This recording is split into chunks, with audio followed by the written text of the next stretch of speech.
नमस्कार दोस्तों, मैंने अपने चैनल पर एक नई सीरीज माई लाइफ शुरू की है। इसके अंतर्गत विभिन्न राजनीतिक व्यक्तियों, व्यवसायियों एवं अन्य सफल व्यक्तियों का पॉडकास्ट में आपको दिखाऊंगा।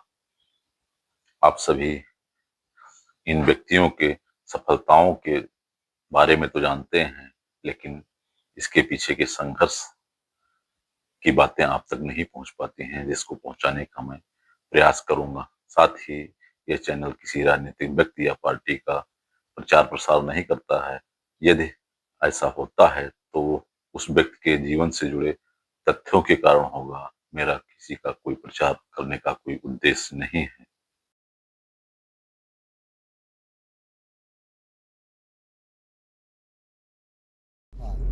तो मैंने देखा था नदिया के पार, पुरानी फिल्म है, लेकिन जो रोल उसका रहा है बहुत अच्छा लगा मुझे।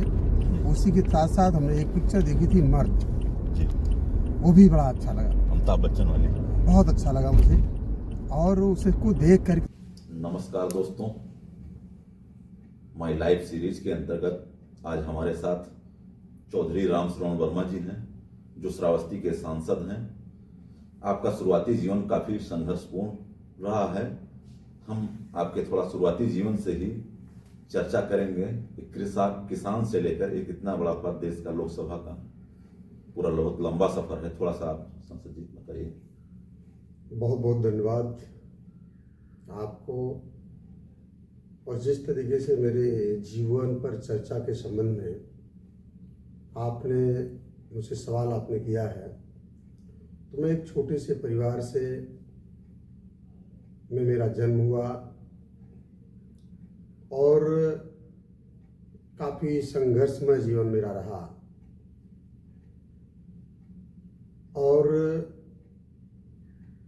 घर की जिम्मेदारियां भी, जब मैं बहुत छोटा सा था तो बहुत बड़ी जिम्मेदारियां भी हम लोगों के कंधे पर आई।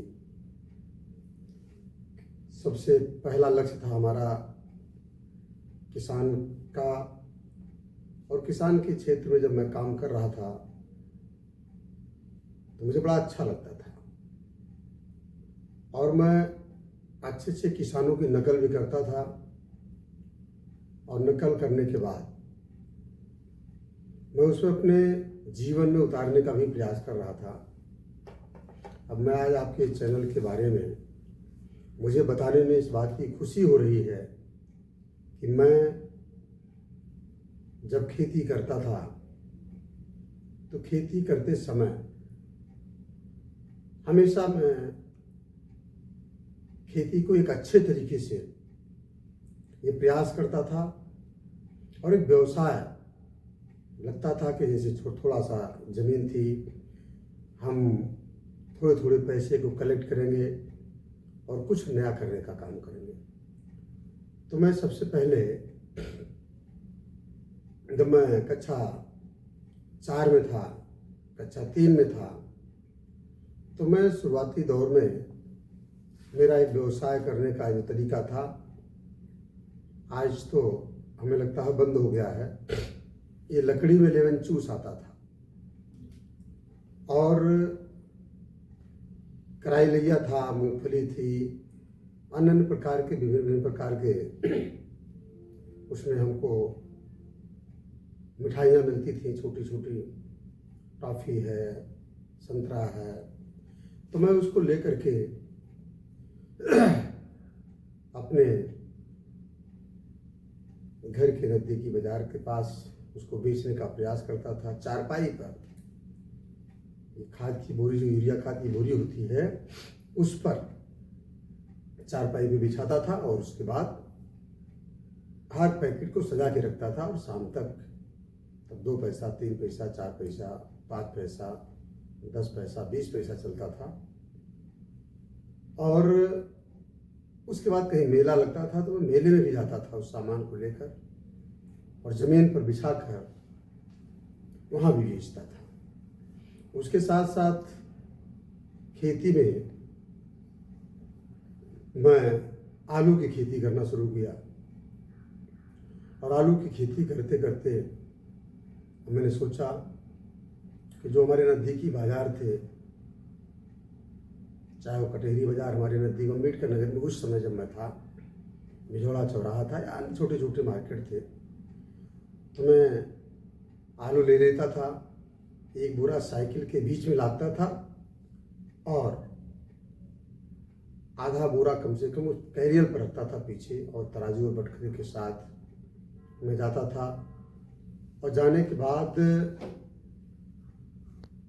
मौके पर फुटकर 2 किलो, 4 किलो, 5 किलो, 10 किलो ऐसे बेचता था। और उसके बाद ये हमारा एक व्यवसाय था, शुरुआती व्यवसाय था। मतलब एक किसान, जी जी। जब मैंने सोचा नहीं था कि मुझे बड़ा इंटरेस्ट आता था, और आज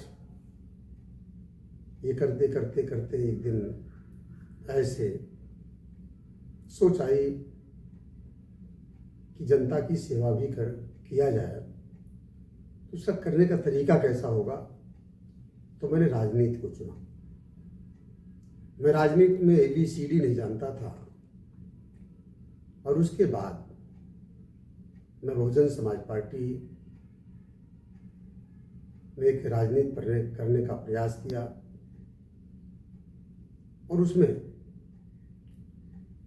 जिला पंचायत सदस्य का चुनाव भी लड़ने का मुझे मौका मिला। मैं बहुत थोड़े वोट से चुनाव हार गया। उसके बाद पत्नी को मौका मिलता है, वो काफ़ी अंतर वोटों से चुनाव जीती, और उसके बाद मैं हमेशा जनता के बीच में बना रहता था। उसी दौरान बहुजन समाज पार्टी की राष्ट्रीय अध्यक्ष बहन कुमारी मायावती जी हमको भिन्न भिन्न प्रकार से कई पदों पर कार्य करने का मौका दिया।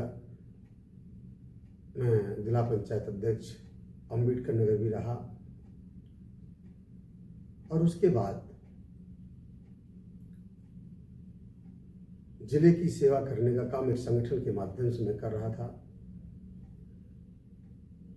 हम सभी लोग, जो हमारी पारिवारिक भूमिका है, पारिवारिक सदस्य हैं, हम लोग 3 भाई थे, माता थे, पिता थे, एक छोटा सा परिवार था। हमने सुना सांसद जी, आपके व्यक्तित्व निर्माण में आपके पिताजी की बहुत बड़ी भूमिका है। थोड़ा सा पिताजी के बारे में। मैं उसी बात पे आ रहा था जी। कि छोटा सा परिवार था, और पिताजी ने बड़ा संघर्ष करने का काम कर रहे थे। जब मैं अभी अपनी बात बता रहा था, तो पिताजी भी अपने व्यवसाय को, छोटे से व्यवसाय को बड़े संघर्ष के साथ देसी साइकिल से चल करके, मोटरसाइकिल से चल करके, ऐसे ऐसे छोटे छोटे मार्केटों में व्यवसाय जो करते थे, वो क्षेत्र में निकलते थे, और हम लोगों ने भी उसको सीखने का काम किया।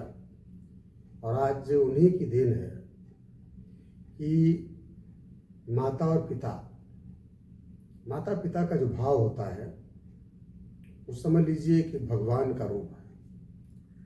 और जिसके माता पिता भगवान के रूप में हैं, तो आप समझिए कि चाहे वो भाई हो, चाहे वो बहन हो, अपने माता पिता की सेवा सबसे ज़्यादा करना चाहिए, और उनके जीते जी। तो हम लोगों का पूरा जीवन में अभी माँ जिंदा हैं, और यहीं जब मैं श्रावस्ती में चुनाव पिछले कार्यकाल में लड़ा था, कोरोना काल था, और उसी के दौरान पिताजी की डेथ भी हो गई। मैं यही प्रचार कर रहा था। जिला पंचायत का प्रधानी का चुनाव था। जब लास्ट प्रचार बंद हुआ, मैं गया, लेकिन विलम्ब हो चुका था। विलम्ब होने के बाद हम लोगों ने बहुत अथक प्रयास किया, लेकिन उनको हम लोग नहीं बचा पाए।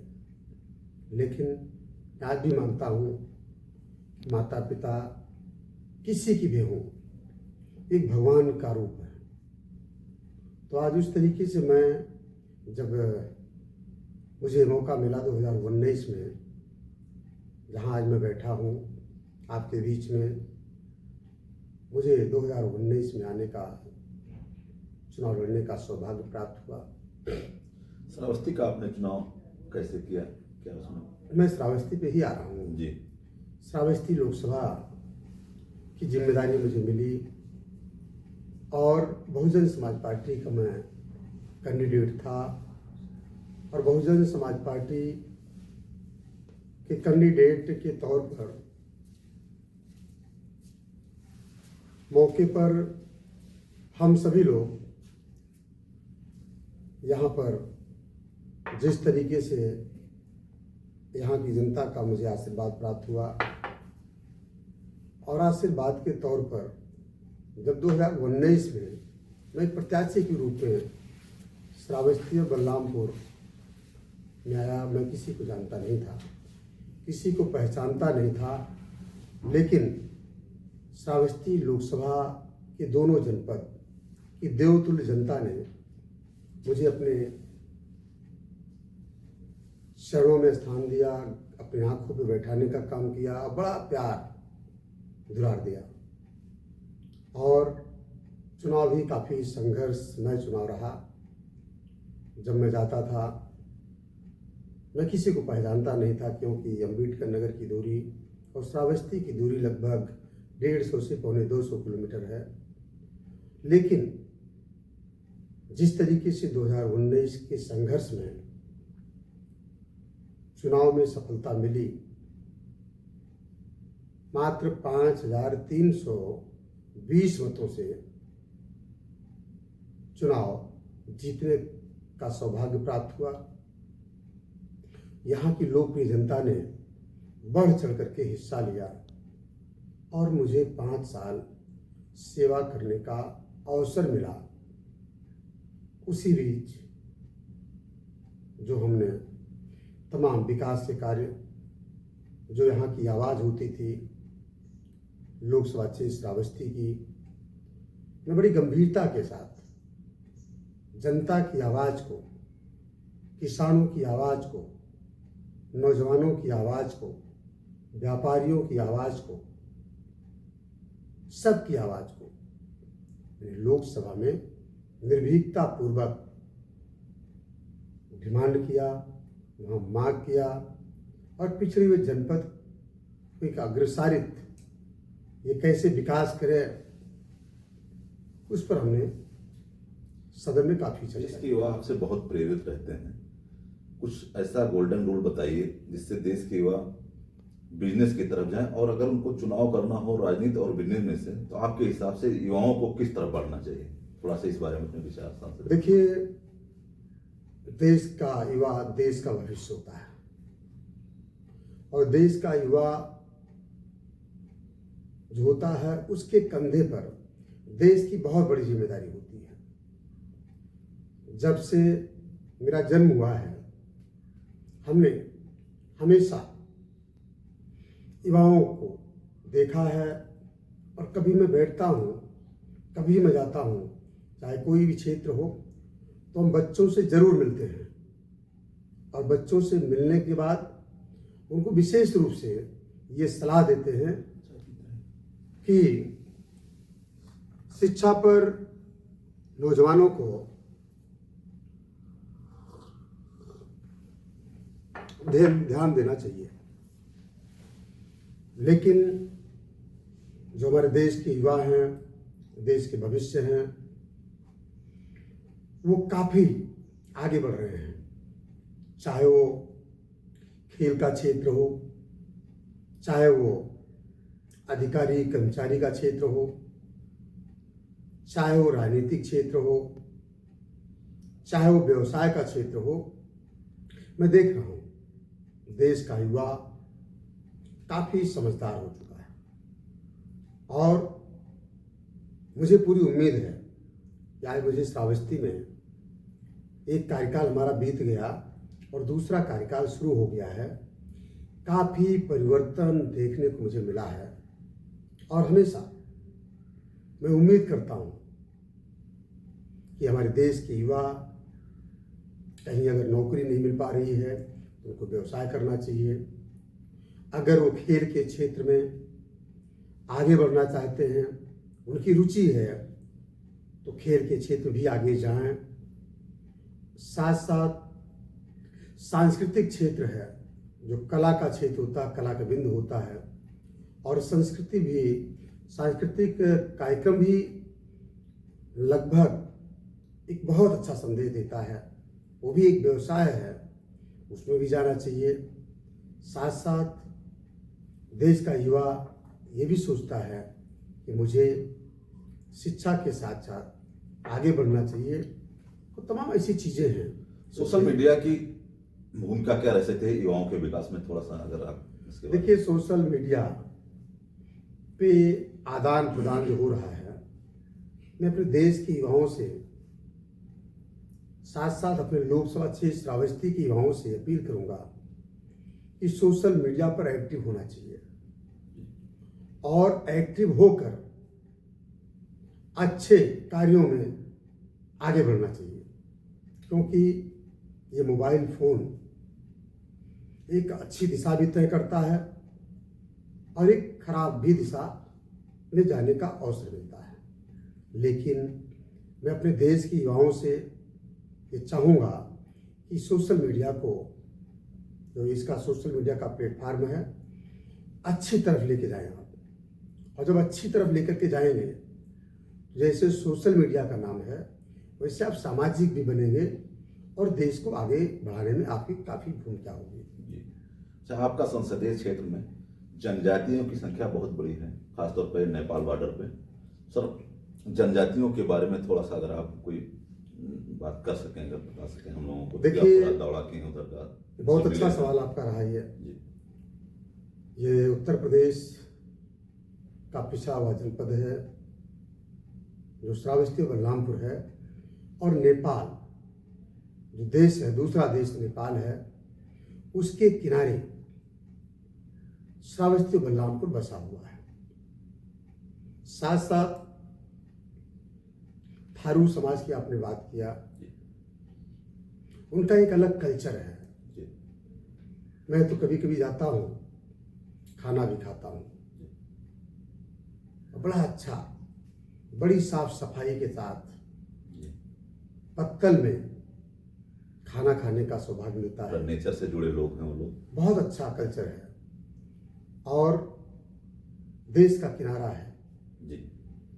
और उनका रहन सहन भी मुझे काफ़ी परिवर्तन हुआ, पहले से काफ़ी अच्छा लगा।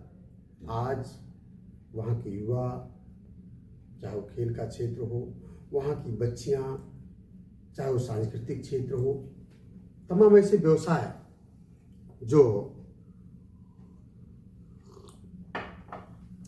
अच्छे से तरीकों से हमारे बच्चे और बच्चियाँ जो थारू समाज के हैं, उनका एक अच्छा कल्चर है, बड़ी ईमानदारी है, और शिक्षा के क्षेत्र में भी अब ये समाज आगे बढ़ रहा है।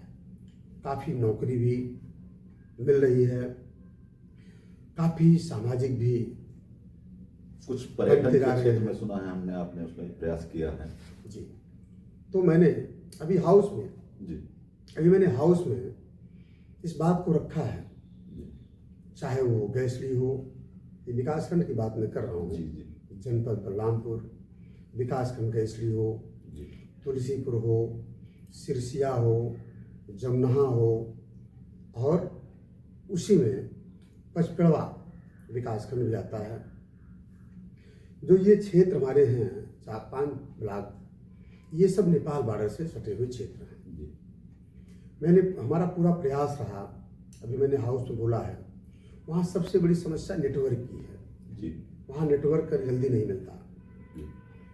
मनरेगा, पहले जो मनरेगा से कार्य होते थे, जो प्रधान वहाँ के अगल बगल के प्रधान हैं, उनको काफ़ी समस्या का सामना करना पड़ता है।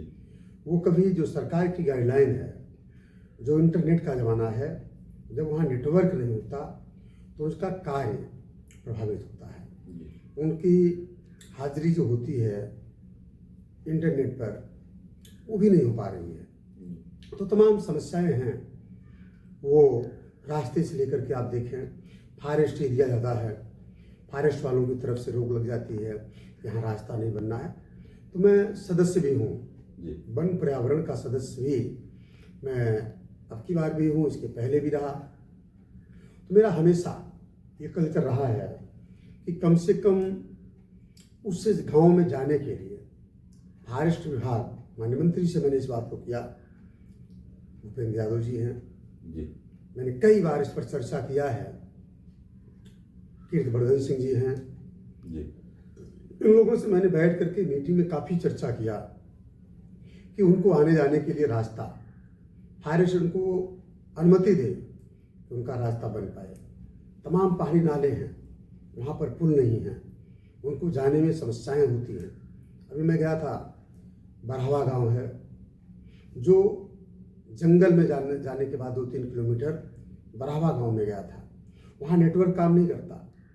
और जो नेटवर्क है, मैंने देखा एक अचंभों वाला सवाल है ये कि इंडिया के लोग नेपाल का सिम वहाँ से लेते हैं और वॉइस कॉल से इंडिया में बात करते हैं। बात को सदन में काफ़ी गंभीरता से रखा है और भारत सरकार से और प्रदेश की सरकार को पत्र के माध्यम से मैंने अवगत कराया कि कम से कम जो थारू जनजाति के लोग हैं, गरीब लोग बसे हुए हैं, उनको जो रोज़मर्रा की ज़रूरतें हैं, चाहे वो पुल या नालों पर पुलिया हो, चाहे वो जंगल में रास्ते हों, कम से कम उनकी जो खेती हो रही है वहाँ ट्यूबवेल के लिए, तमाम चीज़ों पर हमने प्रकाश डाला है और ये मांग भी की है। आप थोड़ा सा, आपके हमने सुना है कि आपका जीवन बहुत ही बैलेंस रहता है, थोड़ा सा आप अपनी दिनचर्या के बारे में थोड़ा सा बताइए। आपकी शुरुआत हमने सुना है ईश्वर की भक्त से होती है, प्रार्थना से होती है, थोड़ा सा अपने दिनचर्या के बारे में बताइए जिससे युवा थोड़ा सा प्रेरित हो सके देश। देखिए, ये भारत गंगा जमुनी संस्कृति का देश है और इसमें गंगा जमुनी संस्कृति का ध्यान हमेशा देना चाहिए। कई मजहब के लोग इस देश में वास करते हैं, बड़ा अच्छा भाई कल्चर है। तो मैं आपके चैनल के माध्यम से अपने सभी लोकसभा क्षेत्र वासियों के साथ साथ देशवासियों को ये बताना चाहूँगा कि अपने स्वास्थ्य पर विशेष ध्यान दें। अब अगर स्वास्थ्य अच्छा रहेगा तो सब कुछ अच्छा रहेगा, चाहे वो खाने पीने की चीज़ें हों, चाहे वो फल फ्रूट हों, चाहे वो दूध दही हो। कहने का मतलब आप हर बिंदु पर रॉ मटेरियल पर ध्यान देना है अपने आप को। जब आप स्वस्थ रहेंगे तो इस देश की सेवा भी करेंगे और इस देश में अपना नाम भी रोशन करेंगे, चाहे वो शिक्षा का क्षेत्र हो, चाहे वो सांस्कृतिक क्षेत्र हो, चाहे वो खेल का क्षेत्र हो, चाहे वो व्यापारिक क्षेत्र हो, चाहे वो राजनीतिक क्षेत्र हो। आप हर जगह अपने नाम को आगे बढ़ाने का काम करें। एक सांसद के रूप में आपका विजन क्या है इस क्षेत्र की जनता के लिए? क्या चाहते हैं, किस रूप में इस क्षेत्र की जनता को देखना चाहते हैं आने वाले 10-5 सालों में? देखिए, लगभग 6 साल से ज़्यादा हो गया जी, मेरा ये कल्चर रहता है कि श्रावस्ती बलरामपुर आगे बढ़े, चाहे वो शिक्षा का क्षेत्र हो, चाहे वो स्वास्थ्य का क्षेत्र हो, चाहे वो व्यवसायिक क्षेत्र हो, चाहे वो खेल का क्षेत्र हो। मैं इस पर फोकस डालने का प्रयास करता हूँ और जनता से जो जनता की आवाज़ होती है उसको मैं लोकसभा तक पहुँचाने का प्रयास करता हूँ। प्लस ये आशा करता हूँ कि लोकसभा क्षेत्र श्रावस्ती जिस तरीके से आज यहाँ जो कल्चर है, जब मैं आया था मैं देखा था यहाँ का कल्चर भी अभी भी पिछड़ा हुआ क्षेत्र होने के नाते तमाम जो अगले ज़िले हैं अभी भी 25-30 सालों की पुरानी बातें मैं कह रहा हूँ, यहाँ भी देखने को मिलती हैं। अभी हम थारू समाज में जाते हैं तो वहाँ भी मुझे मिलता है जो एक मिट्टी का बर्तन होता है, डेहरी के रूप में, हम लोग डेहरी कहते हैं जिसको, और डेहरी में ही धान है, चावल है, मतलब गेहूँ है, रकीम के अनाज उसमें रखे जाते हैं तमाम ऐसे भी गांव हमारे मिलेंगे यहाँ। तो इस बात को मैं इस नाते कह रहा हूँ कि श्रावस्ती भी अभी पुराना, जैसे भगवान गौतम बुद्ध की धरती श्रावस्ती है, यहाँ के लोग धन्य हैं और भगवान गौतम बुद्ध को मानने वाले लोग हैं। तो आज यहाँ पर एक अलग पहचान, एक अलग कल्चर है यहाँ का। कई देशों के मंदिर यहाँ पर आए, उन्होंने अपना मंदिर बनाया। भगवान गौतम बुद्ध को मानने वाले लोग यहाँ पर विदेशों से आते हैं और काफ़ी संख्या में आते हैं। मुझे देखने को मिलता है वहाँ का एक अलग कल्चर है, अलग रहने का उनका पहनावा भी अलग है। लेकिन जब आते हैं भगवान गौतम बुद्ध की धरती पर भगवान का दर्शन करने के लिए, तो मैं देखता हूँ, जब मैं मिलता हूँ तो मुझे अच्छा लगता है। और मुझे भी आज ये बताने में खुशी हो रही है कि मैं भी आज जिस क्षेत्र का प्रतिनिधित्व मुझे मिला है, भगवान गौतम बुद्ध की धरती श्रावस्ती है और यहाँ के लोगों का लाड प्यार मुझे मिलता है। मुझे भी खुशी होती है कि मैं एक भगवान के क्षेत्र में, आज मैं एक छोटा सा श्रावस्ती सदन के नाम से एक आवास बना है। और जब मैं यहाँ सोता हूँ, ये लगता है, एक बार नाम जब लेता हूँ भगवान गौतम बुद्ध जी का, तो लगता है कि कोई किसी से कोई डर नहीं है, ऐसा एक प्रतीक होता है। तीस श्रावस्ती है, यहाँ का एक कल्चर है, यहाँ स्वभाव है। अच्छा, हमने सुना है कि कुछ युवा आपसे डिमांड कर रहे हैं, इस क्षेत्र में बहुत पिछड़ा क्षेत्र है, टेक्निकल कॉलेज यूनिवर्सिटी के बारे में डिमांड कर रहे हैं, तो क्या आप इस मुद्दे पे सदन में कुछ अपनी भूमिका निभा सकते हैं? देखिए, युवाओं की मांग भी है, ये स्वाभाविक है जी। अभी जितना कॉलेज होना चाहिए यहाँ कॉलेज नहीं है जी। चाहे इंजीनियरिंग क्षेत्र हो, खासतौर पे आईआईटी एक हमें लगता है यहाँ होना चाहिए, इस क्षेत्र में, बॉर्डर क्षेत्र में एक कॉलेज हो जाए। मैं एक मिसाल बता रहा हूँ जी। ये देख लीजिए, यहाँ का एक माँ पाटी से विश्वविद्यालय जी। गूंडा जा रहा था वो। जी। लेकिन यहाँ की जनता सौभाग्यशाली है, हम लोग रहे। माननीय मुख्यमंत्री जी को, आज हमारे बीच में एसपी यादव साहब नहीं है, वो भी, तब मैं बीएसपी में था, समाजवादी पार्टी, बीएसपी, सभी लोग मिल करके धरना प्रदर्शन किया गया और ये मांग की गई कि माँ पाटिल विश्वविद्यालय पिछड़े हुए जनपद में बने। और यहाँ की दूरी, जो साकेत विश्वविद्यालय है उसकी दूरी 112-13 किलोमीटर है, सिद्धार्थ नगर की दूरी 112-13 किलोमीटर है। और माननीय मुख्यमंत्री जी ने वहाँ से खारिज करके यहाँ लाने का काम किया है। तो यहाँ की जनता की देन है। शिक्षा के क्षेत्र में हमेशा हम लोग बढ़ चढ़ करके हिस्सा लेते हैं। और जहाँ तक रह गई सैनिक स्कूल की बात, मैंने किया, मांग किया यहाँ, सैनिक स्कूल की मांग मैंने किया है कि एक सैनिक स्कूल भी यहाँ पर बने। मैंने अपने हाउस में बोला है सर, पार्लियामेंट में, और इस बात की भी डिमांड किया कि अभी भी श्रावस्ती बलरामपुर बहुत ही पिछड़ा हुआ क्षेत्र है, सरकार को और जागरूकता लाने की जरूरत है। यहाँ पर तमाम एनजीओ के माध्यम से मैं देखता हूँ, मुझसे मुलाकात होती है। जी बिल्कुल, हमने भी सुना है कि टेक्निकल यूनिवर्सिटी की मांग बहुत जबरदस्त यहाँ आपसे हो रही है। जी, तो मेरा अपना आईआईटी भी आपने कहा, हम लोगों की डिमांड है ऐसे पिछड़े हुए क्षेत्र में जब इस तरीके से कॉलेज बनेंगे तो यहाँ के जो युवा साथी हैं वो काफ़ी तेजी से शिक्षा के क्षेत्र में आगे बढ़ेंगे। माँ पाटेश्वरी की कृपा, भगवान गौतम बुद्ध की कृपा सदैव बनी रहे। और सांसद जी, एक चीज़ और मैं कहना चाहता हूँ आपसे, एक डिमांड जो यहाँ की लोगों की जनता की रही है और जो मेरे ऊपर भरोसा किया था, तो यहाँ एक विकास का मुद्दा जो था, थोड़ा विकास पे मैं फोकस डालूंगा आपके चैनल के माध्यम से कि जब से मुझे जिम्मेदारी मिली तो यहाँ पर काफ़ी विकास हुआ है।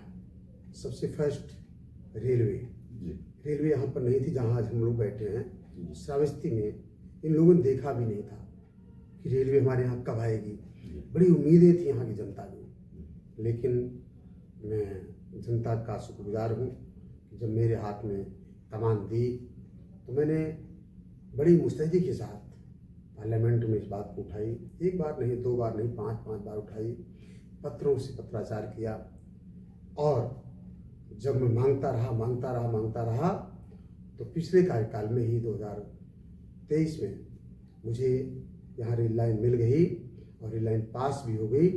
रेल लाइन का भूमि का अधिग्रहण भी चल रहा है वो खलीलाबाद से रेल लाइन बन गई। साथ साथ मेडिकल कॉलेज नहीं था यहाँ पर। और बड़ी मुस्तैदी के साथ मैंने इस बात को सवाल किया माननीय अध्यक्ष जी से, स्पीकर साहब से, माननीय स्पीकर साहब, मैं आपके माध्यम से सरकार से मेरी मांग है कि जिस क्षेत्र से हमारे बीच में आज नहीं है स्वर्गीय पंडित अटल बिहारी वाजपेयी जी बलरामपुर की धरती से चुनाव जीत करके इसी सदन के सदस्य थे और इस देश के प्रधानमंत्री बने, लेकिन स्पीकर साहब मुझे दुख के साथ कहना पड़ रहा है कि एक बलरामपुर श्रावस्ती में मेडिकल कॉलेज नहीं है।